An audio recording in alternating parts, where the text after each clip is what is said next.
You're listening to GentleCompanion.Care. Why people who enjoy being alone still feel lonely. Today, we're going to understand ourselves a little better through both our feelings and the insights of psychology. Have you ever felt like you didn't really want to go out? You didn't feel like meeting many people. Staying quietly at home felt comfortable enough. And yet, on some days, the silence feels just a little too heavy.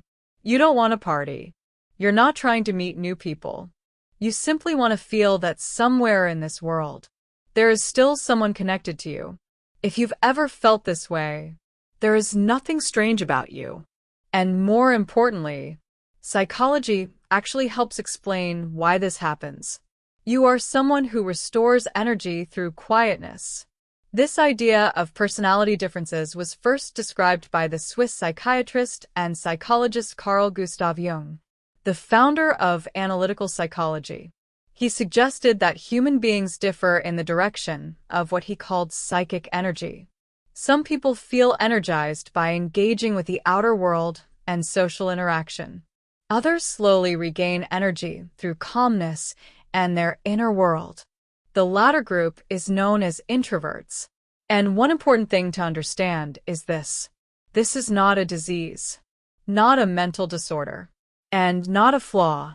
In psychology, it is simply a natural personality pattern, just another way human beings are different from one another. Why do introverts feel tired around people? Modern personality research shows that different brains respond differently to stimulation.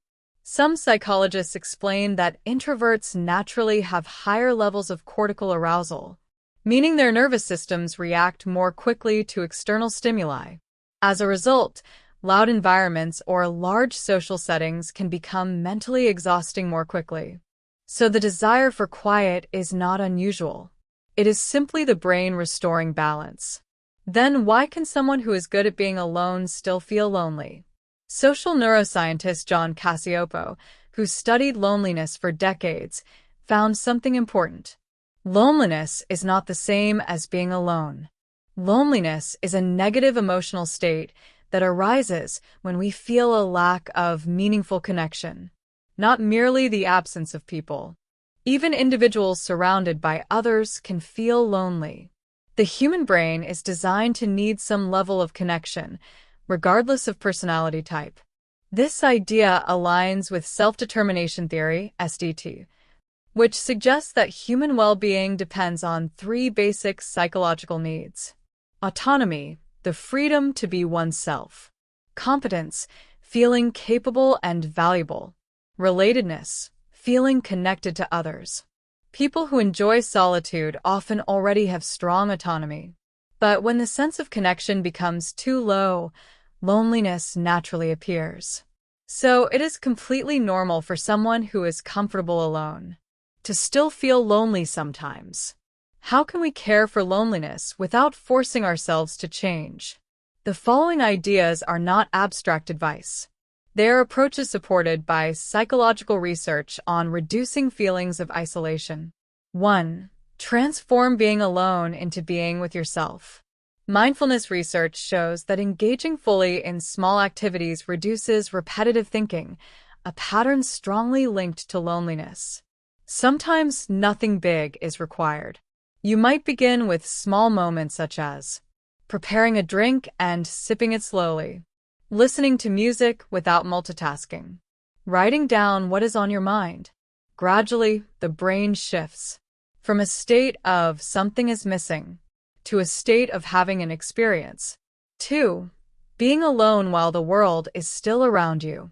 A psychological concept known as social baseline theory suggests that simply perceiving other humans nearby automatically reduces stress in the brain. This means we do not always need conversation or deep interaction. Just being in shared spaces can soften loneliness. You might try sitting in a quiet cafe, reading in a park, bringing work to a public space. You don't have to talk to anyone. Yet the brain still senses that you are not truly alone, and a feeling of safety slowly returns. 3. Maintain existing relationships instead of starting new ones.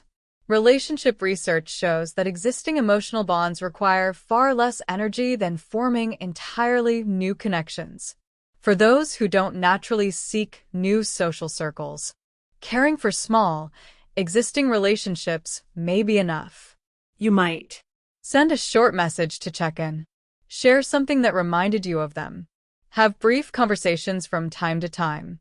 Even small connections can remind us that we are still connected to others and still part of someone's world. 4.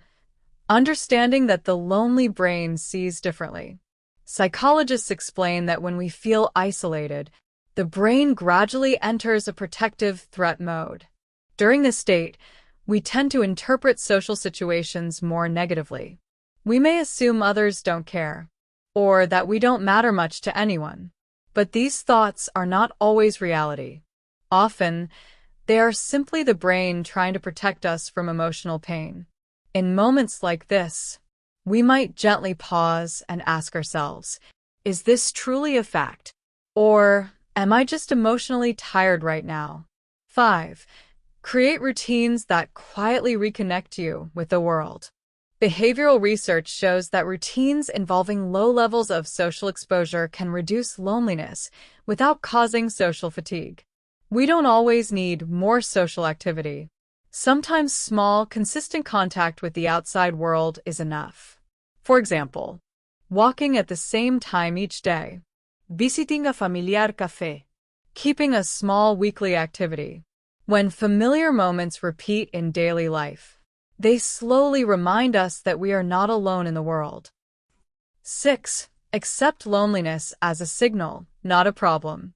From an evolutionary psychology perspective, loneliness functions like social hunger. It does not mean something is wrong with us. It simply signals that we may need a little more connection. The goal is not to eliminate loneliness completely, but to notice it and understand what it is asking for. People who regain energy from quietness do not lack the need for others.